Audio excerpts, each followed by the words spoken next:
আসসালামু আলাইকুম রোজি সিবি চ্যানেলে সকলকে স্বাগত। আজ আমি রুটি আর সুজি দিয়ে মালাই রোল এবং রুটির তৈরি আরও একটি মজার ডেজার্ট সহ মোট 2টা রেসিপি তৈরি করে দেখাবো।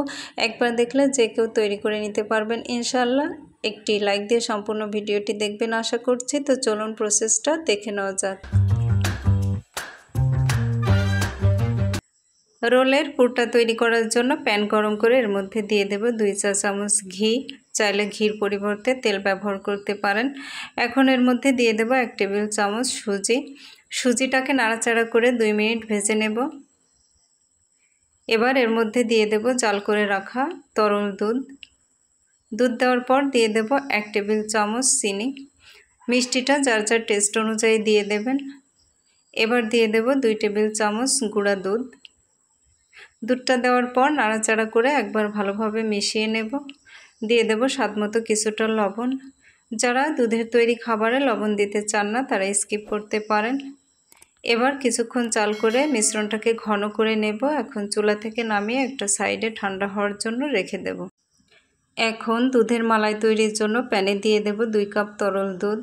দিয়ে দেব 1/4 কাপ চিনি। 1 টেবিল চামচ কাস্টার্ড পাউডার নিয়েছি। ঠান্ডা দুধ দিয়ে এটা একটু মিশিয়ে নেব। আর এটা দুধের মধ্যে দিয়ে দেব। কাস্টার্ড পাউডার দিলে দুধটা খুব তাড়াতাড়ি ঘন হয়ে আসে। এখন কিছু সময় নাড়াচাড়া করে নেব। এবার দিয়ে দেব স্বাদমতো কিছুটা লবণ। এখন কিছু সময় নাড়াচাড়া করে আবার জাল করে নিলে দেখবেন এটা এরকম গাঢ় হয়ে আসবে। যখন গাঢ় হয়ে আসবে ঠিক সেই পর্যায়ে চুলা থেকে নামিয়ে একটা সাইডে রেখে দেব। এবার রোল তৈরির জন্য কিছু হোয়াইট ব্রেড নিয়েছি। এর সাইডের অংশগুলো কেটে নেব। রোল তৈরি করার জন্য অবশ্যই বড় সাইজের ব্রেডটা নিতে হবে, নইলে রোল তৈরি করা যাবে না।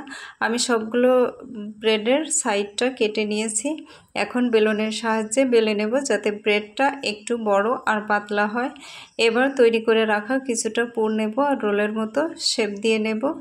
এখন রুটির উপর পুরটা দিয়ে এভাবে রোল করে নেব। যাদের রোল তৈরি করার সময় রুটিটা খুব বেশি ফেটে যায় তারা হাতে একটু পানি লাগিয়ে রুটির দুই পাশে মাখিয়ে নেবেন, তাহলে রোল করার সময় আর সমস্যা হবে না। তবে খেয়াল রাখতে হবে খুব বেশি পানি ব্যবহার করা যাবে না, হালকাভাবে পানিটা লাগিয়ে নিতে হবে। একইভাবে আমি আমার সবগুলো রোল তৈরি করে নিয়েছি। এখন তৈরি করে রাখা মালাইটা প্রয়োজন অনুযায়ী রোলের উপর দিক থেকে দিয়ে দেব। এবার উপর দিক থেকে কিছুটা ড্রাই ফ্রুট দিয়ে সাজিয়ে দেব। তৈরি হয়ে গেল খুবই মজার ব্রেড সুজির মালাই রোল। এবার দ্বিতীয় ডেজার্টটি তৈরি করে দেখাবো। এর জন্য কিছু হোয়াইট ব্রেড নিয়েছি আর এর সাইডের অংশগুলো কেটে ফেলে দেব। ব্রেডটাকে 4টা অংশে কেটে ভাগ করে নেব। সবগুলো ব্রেড একইভাবে আমি কেটে নেব। এখন প্যানে কিছুটা তেল গরম করে ব্রেডগুলো দিয়ে দেব। এক পিঠ হালকা ব্রাউন করে ভেজে নেব।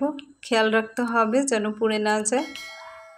এক পিঠ ভাজা হয়ে গেলে উল্টে নেব। কিছু সময় ভেজে নিয়েছি। এবার এগুলো ভাজা হয়ে গিয়েছে, একটা বাটিতে তুলে নেব। এখন এর মধ্যে তৈরি করে রাখা মালাইটা দিয়ে দেব। তো আশা করি আজকের রেসিপিটি ভালো লেগেছে, আর ভালো লেগে থাকলে ভিডিওতে একটি লাইক দিবেন আর প্লিজ চ্যানেলটি ফ্রিতে সাবস্ক্রাইব করে বেল বাটন অন করে রাখবেন। শেষ করছি আজকের মতো। আল্লাহ হাফেজ।